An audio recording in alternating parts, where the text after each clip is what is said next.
오늘 제목을 보면요, 우리에게 엄청 힘이 돼요. 우리 제목 한번 읽어볼까요? 시작. 아멘. 복음이라는 말은 영어로 말하면은 굿 뉴스라는 좋은 소식. 한자로 말하면 복된 소리. 이게 복음입니다. 우리가 인생을 살면서 나에게 굿 뉴스, 나에게 복된 소식은 무엇일까요? 우리가 뭐 다양한 소식이 있어요. 갑자기 건강검진 했더니 장기 한쪽에 종양이 생겼는데 큰 병원 가봐라. 굉장히 긴장하고 있다가 큰 병원 가서 정밀 검사를 했더니 그냥 일반 종양이고 암은 아니다. 건강하시니까 걱정하지 마십시오. 의사 선생님의 한마디 말이 복음이지요. 기쁜 소식이지요.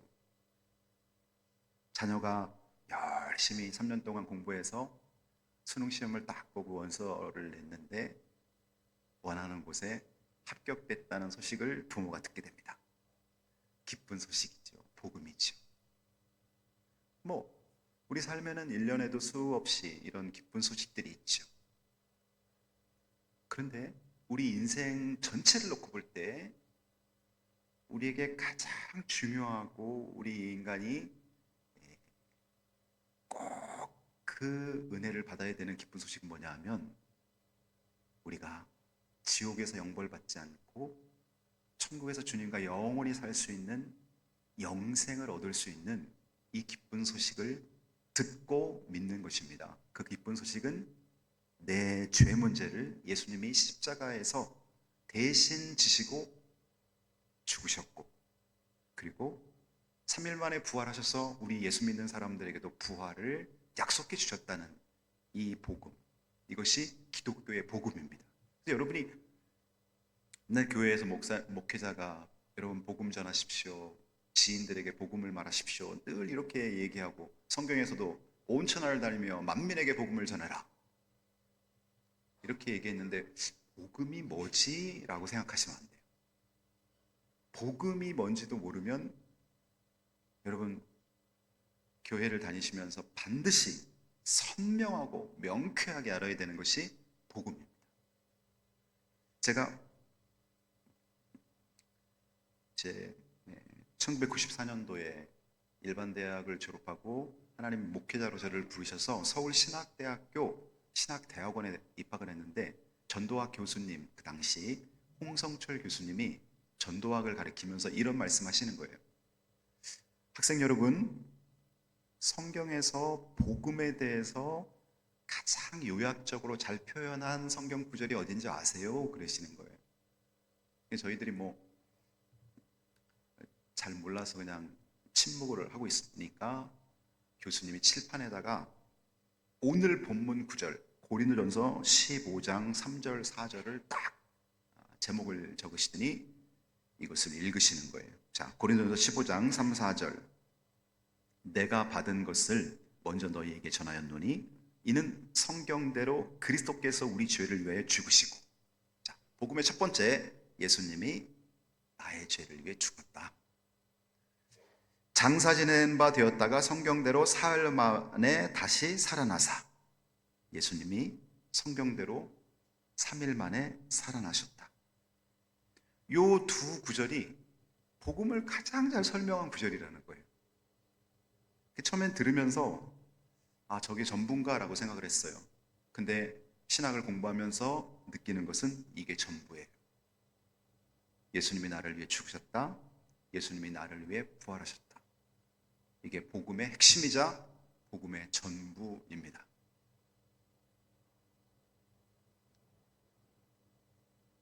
그래서 복음은 예수 그리스도의 죽음과 부활입니다. 여러분이 복음을 전할 때 어렵게 생각하지 마세요. 예수님이 나의 죄를 위해 십자가에 죽으셨고 예수님이 3일 만에 부활하셨어. 이 예수 믿으면 죄사함 받고 하나님의 자녀가 되고 천국 백성이 됩니다. 이게 복음의 전부예요. 전도 폭발 45분 복음 제시를 암송하지 않아도 돼요. 사형리에 대해서 유창하게 전하지 못해도 돼요. 이 복음의 핵심, 예수님이 나를 위해 죽으셨고 나를 위해 부활하셨다. 내가 예수 믿으면 죄사함 받고 부활하여 하나님의 백성으로 영생한다. 이게 복음의 전부.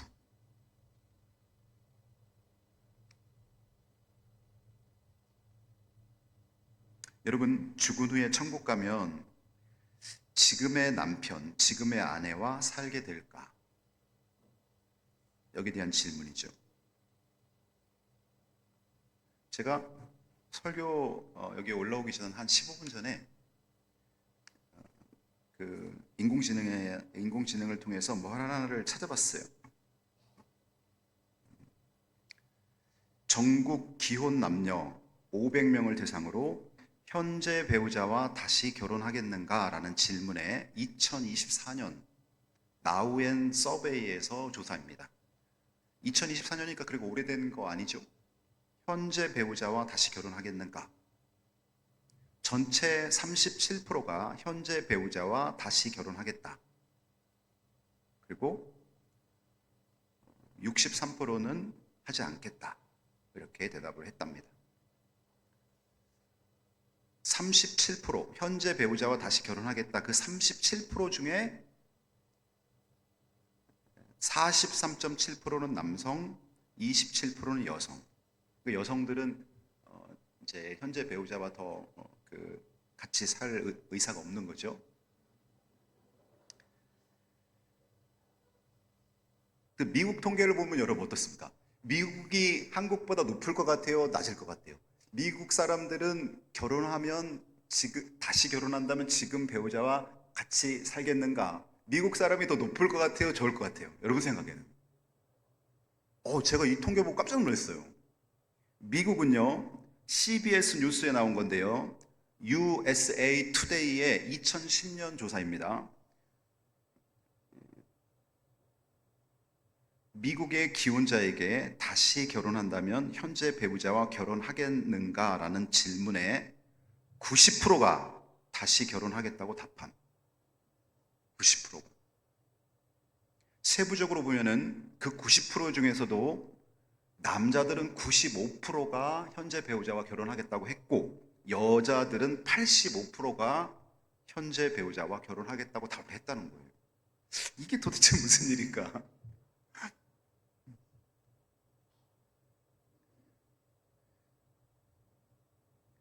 여러분, 여기서 제가 이걸 잠시 여러분에게 소개한 이유는 우리가 죽은 후에 현재 배우자와 천국에서 가정 형태를 이루어서 살 것인가? 라는 질문.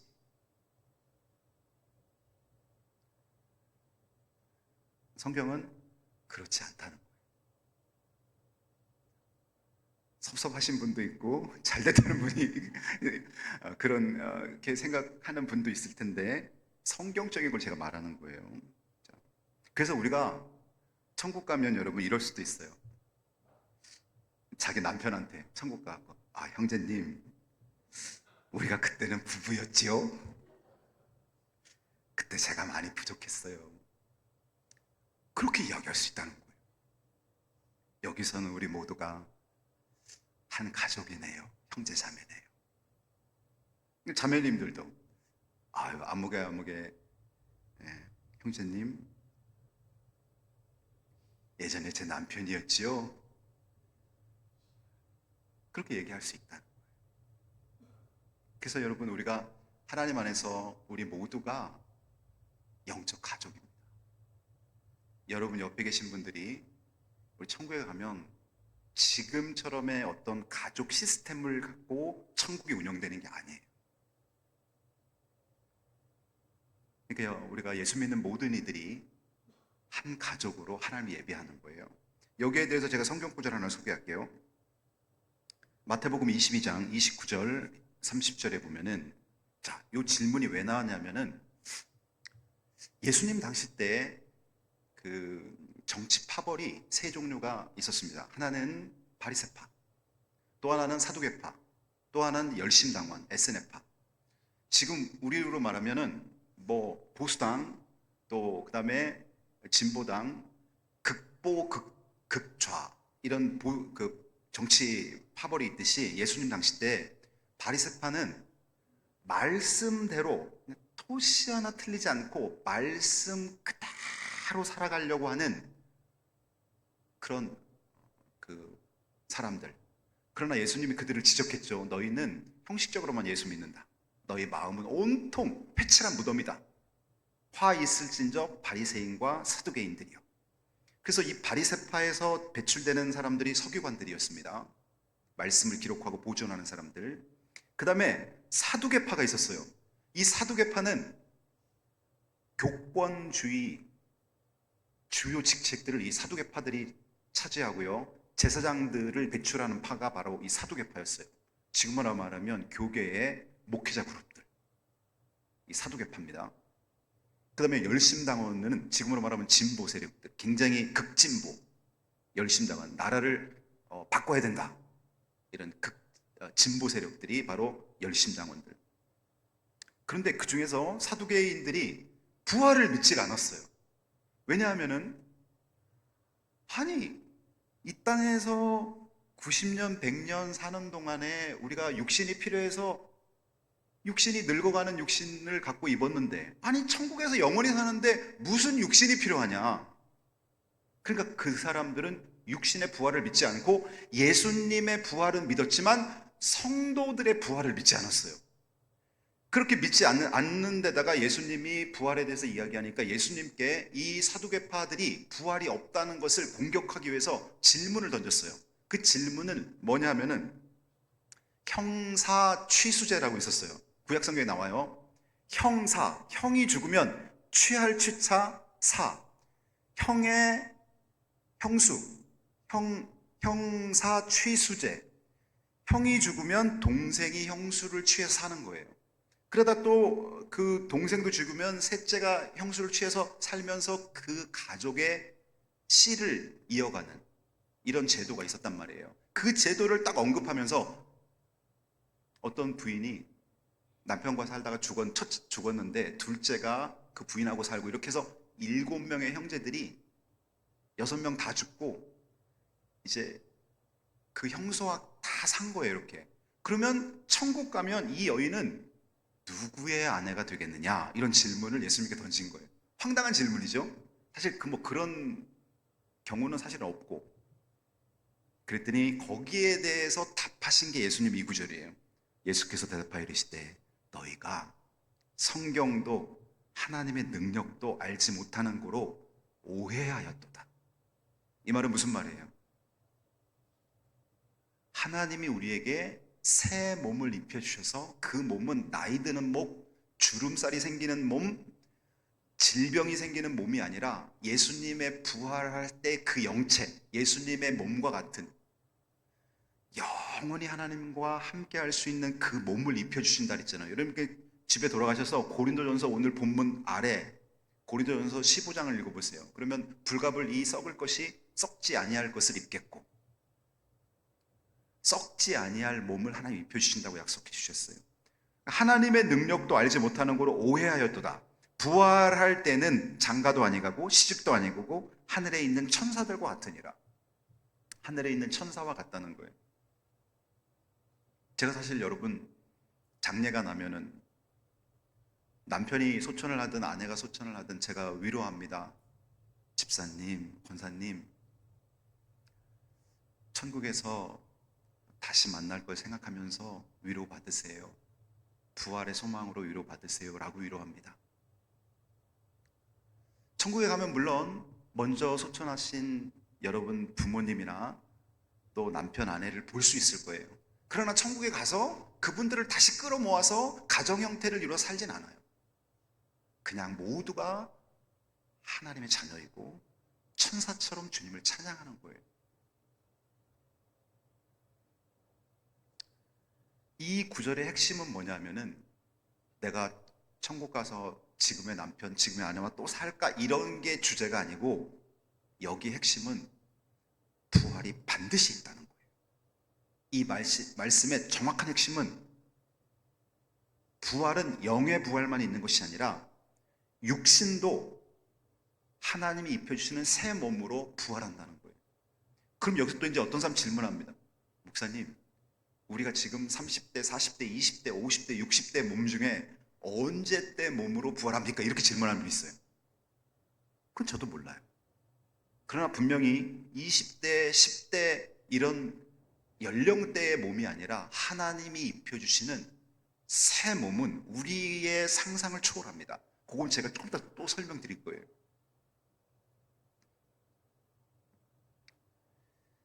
예수님의 부활은 사망 권세를 깨뜨리고 새로운 생명의 길을 여셨습니다. 십자가가 사랑의 절정이라면 부활은 능력의 절정입니다. 다시 한번, 십자가가 하나님이 우리를 향한 사랑의 절정이라면 부활은 능력의 절정입니다. 십자가는 죄 문제를 해결했고 부활은 죽음의 문제를 해결했습니다. 여러분, 우리 인간이 사실상 매일 먹고 마시는 거 걱정 많이 해요. 점심때 되면 주부들 같은 경우는 오늘 점심 뭐 하지? 저녁 때 들어오면 저녁은 뭐 하지? 뭘 먹지? 직장인들은 일하다가 점심 먹으러 갈 때 오늘 뭐 먹을까 다 한 번씩 고민하잖아요. 그런데 인생에 있어서 가장 중요한 문제는요, 죄의 문제를 어떻게 해결하냐는 거예요. 우리가 죄인으로서 하나님 앞에 서서 천국에 입성하려면 죄를 씻음받고 천국에 들어가야 되는데, 성경에 보면 모든 사람이 죄를 범하였으며 하나님의 영광에 이르지 못하였느라. 로마서 3장 23절. 모든 사람이 죄를 범하였음에 하나님의 영광, 하나님의 임재, 하나님의 천국에 들어갈 수 없다고 말했어요. 그러니까 이 죄의 문제를 어떻게 해결할 것인가? 이것이 가장 큰 문제인데 성경은 명확하게 답하고 있습니다. 예수님이 너의 죄 문제 해결해 주었다. 예수님이 너를 위해 대신 죽었다. 그게 명확하게 답하고 있어요. 그러면 또 하나의 문제는 죽음의 문제입니다. 우리가 육신도 죽지만 영적 죽음이 있다는 거예요. 성경에 보면 그것은 지옥에 가서 영원토록 형벌받는다는 거예요.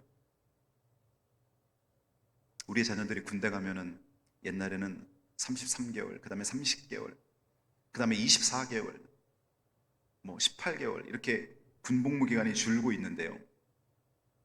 그러면 2년 군대 생활하는 것도 그렇게 힘들어갖고 제대한 청년들한테 물어보세요. 야, 너 한 달에 500만 원씩 줄 테니까 군복무 할래? 저 그냥 편의점에서 일하면서 여기 사겠습니다. 이렇게 대답한다는 거예요. 2년 동안 군생활하는 것도 힘들어가지고 견디기 힘든데, 여러분, 영원토록 형벌받는다는 것은 우리 생각을 초월하는 거예요. 사람이 소망이 있으면 견딥니다. 내가 10년 동안 고생하면 집 한 채 살 수 있고 자녀들과 가족과 함께 살 수 있어. 그럼 견디는 거예요. 근데 소망이 없잖아요. 사람 못 견뎌요. 소망이 있을 때 이를 악물고 버티는 거예요. 그러니 이 죽음의 문제, 지옥에 가서 영원토록 형벌받는 것을 영벌이라고 말하고 둘째 사망이라고 말해요. 둘째 사망. 우리는 첫 번째 사망은 육신이 죽는 것, 두 번째 사망은 하나님 앞에 죄의 문제를 해결하지 못해서 심판받아서 지옥에서 영원히 사는 거, 이게 둘째 사망. 그러니까 우리는 둘째 사망은 절대 당하지 않아야 돼요. 둘째 사망을 절대 당하지 않기 위해서 우리는 새생명 전도 축제를 준비하는 거예요. 믿지 않는 내 가족과 지인들을 어떻게든지 초청해서 복음 메시지를 듣게 하고 예수를 믿게 하는 이 일에 우리가 힘써야 되는 거예요. 그럼 이 둘째 사망, 죽음의 문제를 예수님은 어떻게 해결하셨는가? 부활로 해결하셨다는 거예요. 예수님이 인간이 해결할 수 없는 이 죽음의 문제를 예수님이 부활하시면서 자기가 부활의 첫 열매가 되셨다고 말했어요. 여러분, 첫 열매는 뭐예요? 둘째 열매, 셋째 열매, 넷째 열매, 100번째 열매, 1000번째 열매, 그 열매들이 맺히게 되는 것의 첫 번째 신호죠. 살구나무에 꽃이 폈어요. 가만히 보니까 열매가 달렸어요.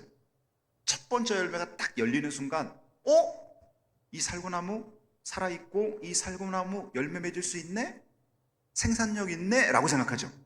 예수님이 인간의 몸을 입고 절대 인간에게는 부활이 없고 죽음에 갇혀있는 인간들에게 인간의 몸을 입고 예수님이 부활하셨어요. 그러면서 예수님이 부활의 첫 열매가 되셨다고 했고, 그 다음에 너희들도 나처럼 부활하리라.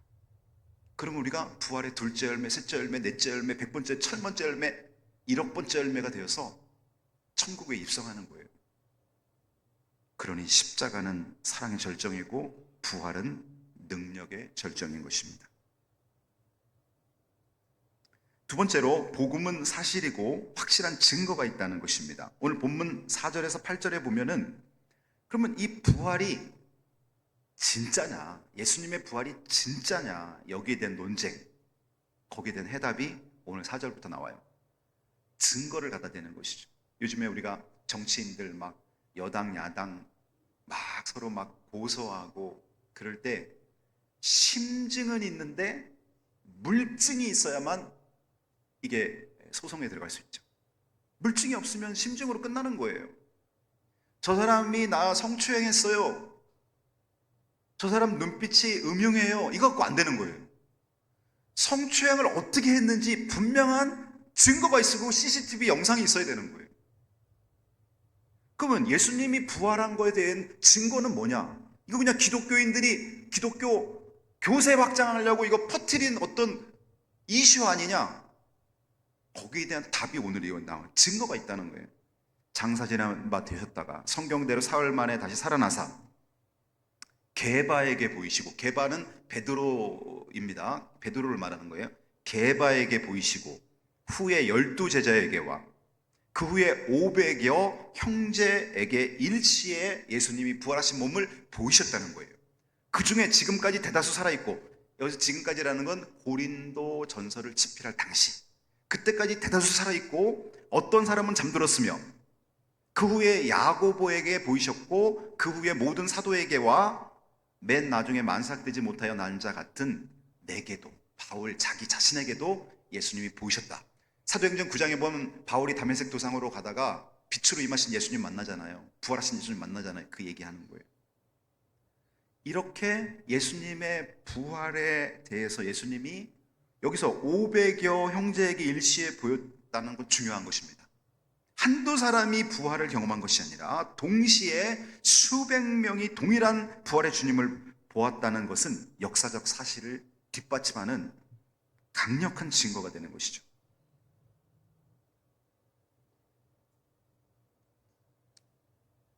2000년 동안 수많은 신학자, 철학자, 회의론자들이 부활을 부정하려 했지만 복음의 능력 앞에서 오히려 그들은 변화된 역사가 있었습니다. 복음은 허구가 아니라 실제 역사 속에서 일어난 구원의 사건입니다. 마지막으로 복음은 우리를 변화시키는 은혜입니다. 바울은 그래서 자기 자신이 사도 중에 가장 작은 자라고 고백합니다. 왜냐하면 예수님 만나기 전에 자기는 기독교가 이단인 줄 알고 기독교인들을 잡아서 감옥에 가두는 일을 자기가 했기 때문에. 그래서 사도 중에 나는 가장 작은 자다, 나는 만삭되지 못해서 태어난 자 같은 연약한 자다라고 고백하는 것이죠. 하나님의 이 은혜를 누리는 사람들마다 나의 나 된 것은 하나님의 은혜로 된 것이다, 이렇게 고백합니다. 오늘 바울도 그렇게 고백하고 있죠. 나의 나 된 것은 하나님의 은혜로 된 것이다. 10절 보십시오. 10절 맨 뒤에 보십시오. 오직 나와 함께 하신 하나님의 은혜로다. 내가 나 된 것은 하나님의 은혜로 된 것이다, 이렇게 고백하고 있죠.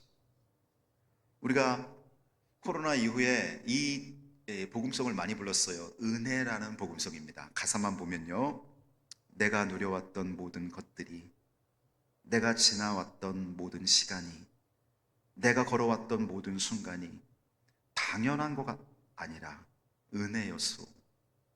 아침 해가 뜨고 저녁 노을, 봄의 꽃향기와 가을의 열매, 변하는 계절의 모든 순간이 당연한 것 아니라 은혜였소.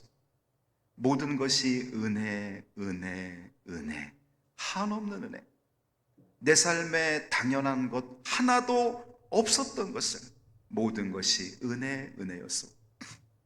제가 어제 설교 준비하고 집에 가서 TV를 틀었더니 추적 60분에 대해서 나오는데 아마 보신 분 계실 거예요. 마약에 대해서 나레이터가, 이영애가 나레이터를 하면서 마약에 대해서 다루는 건데요. 20대 아들이 호기심에 마약 주사를 한번 맞았는데 빠져나오지 못하는 거예요. 의사들이 말하는데 마약을 호기심에 한 달 맞잖아요. 아니 나 그냥 한 번만 하고 안 할 거야. 그냥 어떤 느낌인지 내가 알아야 사람들한테 얘기할 수 있으니까 그냥 호기심 한 대 딱 맞는 순간 이 마약이요, 이 뇌에 도파민을 엄청나게 분출하게 만든대요. 이게 상상을 초월할 정도로 도파민이 분출돼 갖고 평상시 느끼지 못하는 굉장한 황홀함과 이런 걸 느끼게 되는 거예요. 그러면 그 다음부터는 자기 의지로 절대 끊을 수가 없대요. 사람이 좀 힘들어지거나 막 회사에서 막 그 경쟁 속에서 버텨야 되는 순간이 오잖아요. 자기도 모르게 가서 주사바늘로 찔리게 된다는 거예요. 그러면서 이 아들이 이제 마약을 상습적으로 하게 됐어요. 근데 그 엄마가 이 아들을 고치기 위해서 마약 하다가 이 마약을 끊기 위해서 그 공동생활하는 그런 단체들이 많아요, 지금 한국에. 거기에서 이제 한 6개월이든 1년이든 하고 이제 출소를 하는데 이 어머니가 울면서 이런 말을 하는 거예요. 가슴이 찡하더라고요. 그냥 제가 아들을 잃어버렸는데 아들을 찾아서 그냥 밥 해주고 싶어요 그러더라고요. 근데 우는 거예요. 그냥 된장찌개 끓여서 아들 밥 해주고 아들이 맛있게 먹는 거 그냥 보고 싶어요. 엄마의 다른 상황 아무것도 없는 거예요.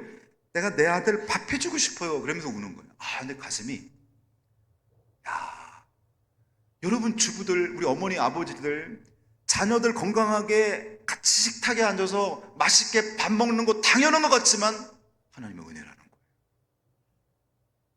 뭐 공부 잘하고 뭐 좋은 직장 들어가고, 이게 두 번째, 그냥 건강하게 나랑 식탁에 둘러앉아서 내가 해준 밥 싹싹 긁어 먹으면서 맛있다고 말하는 거 당연한 것 같지만 하나님의 은혜라는 거예요. 우리가 예수 믿고 구원받은 것도 하나님의 은혜인 것입니다. 생각해 보세요, 여러분. 우리가 남들보다 성품이 정말 좋아서 예수 믿고 지금 집사님, 권사님, 장로님 되신 거예요? 내가 남들보다 정말 아는 게 많고 도덕적으로 착한 일 많이 하고 그래서 여러분 여기 우리가 하나님의 자녀 된 거 아니잖아요. 하나님의 은혜라는 것입니다. 그러니 이 은혜를 우리는 전하며 살아야 되는 것이죠.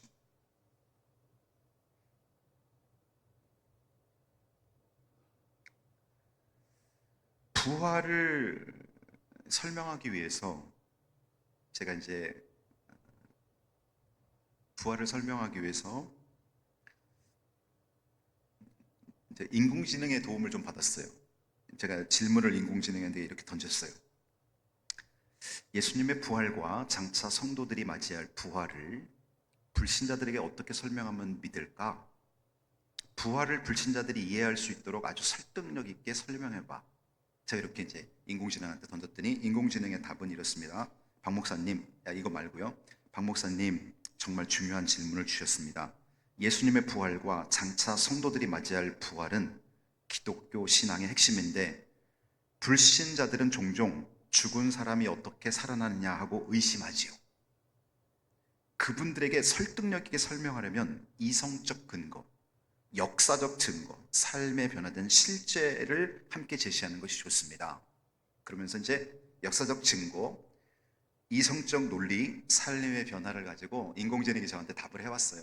제가 물론 알고 있는 것이지만 인공지능은 전 세계 모든 자료를 한꺼번에 검토해서 가장 많이 활용하는 것들을 제시해 주니까 도움을 받는 거예요, 제가. 근데 여기 이제 다 이제 이 부분에 대해서 여러분 제가 앞에서 설명했던 부분들에 대한 이야기고 예화 두 개만 제가 여러분에게 말씀드릴게요. 비유를 통해서 부활을 이해하지 못하는 자들에게 부활을 설명하는 거죠. 첫 번째, 요즘에 여러분 기온이 한 3, 4도만 낮아졌는데 엄청 생활하기 좋지요. 요즘에 문 열고 잠자면 감기 걸립니다. 서늘합니다. 그렇게 오랫동안 밤에 방 온도가 28도, 29도 거기서 머물러 있더니 어제는 제가 오늘 딱 새벽에 보니까 25도 방 온도가요. 자, 겨울에 눈으로 다 덮여있던 산이 꽝꽝 얼어서 다 죽은 것 같았는데 봄 3월달이 되면 새싹이 돋고 풀이 나고 나무들이 파랗파랗 살아납니다. 그건 뭐 때문에 그럴까요? 뿌리에 생명력이 있기 때문에 그런 거예요. 그렇다면 오늘날 우리가 육신이 죽어도 내가 이 땅에 살면서 예수를 영접하는 순간 성령으로 거듭났을 때 우리 안에는 생명력이 들어오는 거예요. 예수를 그리스도로 영접해서 성령으로 거듭나게 될 때 천국에서 영생할 수 있는 생명력이 벌써 나에게 심어진 거예요. 내 육신은 90살, 100살 정도 되면 죽을 수밖에 없어요. 하나님이 그렇게 만들어 놓으셨어요. 우리 몸은 주름살이 생기고 질병을 앓고 이 모든 것들이 죽음을 향해 가는 과정 속에서 일어나는 누구도 피할 수 없는 과정입니다. 그런데 여러분, 하나님이 예수 믿는 자들에게 심어주신 이 영생은요, 내가 죽은 후에 하나님이 새로운 몸을 입혀주시고 천국에서 영원히 살 수 있게 하는 거예요. 생명력이 있기 때문에 그런 거예요. 그 다음에 또 하나의 예화는 애벌레와 나비의 예화, 매미의 예화를 제가 드릴게요. 여러분, 매미는 알에서 깨어난 뒤에 유충, 애벌레 상태로 땅속에서 3년에서 길게는 17년까지 산다고 합니다. 그 기간 동안 땅속에서 뿌리의 수액을 빨아먹으며 어둡고 숨겨진 생활을 이어갑니다. 이 시기는 겉으로 드러나지 않고 조용히 준비하는 과정입니다. 그러다가 매미가 허물을 벗습니다. 때가 되면 매미는 땅 밖으로 올라와 나무에 붙어서 자신의 굳은 껍질을 찢고 나옵니다. 이는 마치 죽음을 통과하는 과정과도 같습니다. 그러나 새 생명으로 이어지는 과정이기도 하죠. 세 번째 단계는 새로운 존재로 변화되는 거예요. 허물을 벗은 매미는, 딱정이 안에 갇혀있던 매미는 이제 날개가 뻗어나오고요, 하늘을 날아다닙니다. 나는 존재가 됩니다. 땅속에서 볼품없이 지내던 유충과는 비교할 수 없는 새 모습을 입게 된 거죠. 이것이 바로 우리 그리스도인들이 부활체를 입는 것 같다는 거예요. 그리고 매미는 2주에서 3주 동안 밝은 햇빛 아래서 울면서 자신의 생을 완성합니다. 제가 옛날에 이걸 몰랐을 때, 어릴 때는 매미를 잡아갖고 뒤에 이렇게 실로 묶어갖고 막 방에서 날리기도 하고 막 그랬는데, 이거 알고 나니까 매미를 못 잡겠어요. 2주 동안 생활하기 위해서 3년에서 17년 동안 기다렸던 그 매미를 잡으면 안 되잖아요. 매미의 생태를 보면, 성경에 약속한 부활은 우리의 생각과 우리의 지혜를 초월하는 것입니다. 내가 이해가 된다고 부활이 없고 있고가 아니라 성경 말씀이 부활이 있다고 말하는 것입니다. 그러니 사랑하는 여러분, 우리는 예수 그리스도가 복음이라는 이 메시지를 가지고 부활의 소망을 갖고 살아가야 됩니다. 여러분을 통해 많은 분들이 11월 2일에 많은 분들이 초청받아서 이 자리를 채우길 원해요. 제가 초청장 1000장을 제작해서 이제 며칠 있으면 우리 교회 도착합니다. 다음 주에는 주보에다가 기본적으로 5장씩 초대장을 여러분에게 드릴 거예요. 그리고 저는 어떤 분은 10장, 20장 초대장을 가지고 가셔서 이거는 길거리 지나가는 사람한테 주라고 드리는 게 아니에요. 여러분이 꼭 초대하고 싶었던 여러분의 가족, 여러분의 지인, 친구들에게 정중하게 드리세요. 적어도 2주 전에는 전달이 돼야 됩니다. 그래서 그분들이 생각하고 고민하고 그러다 용기 내어 새생명 전도 축제 때 와서 복음을 드릴 수 있도록, 믿음은 들음에서 나며 드림은 그리스도의 말씀으로 말미암느니라. 기도하겠습니다.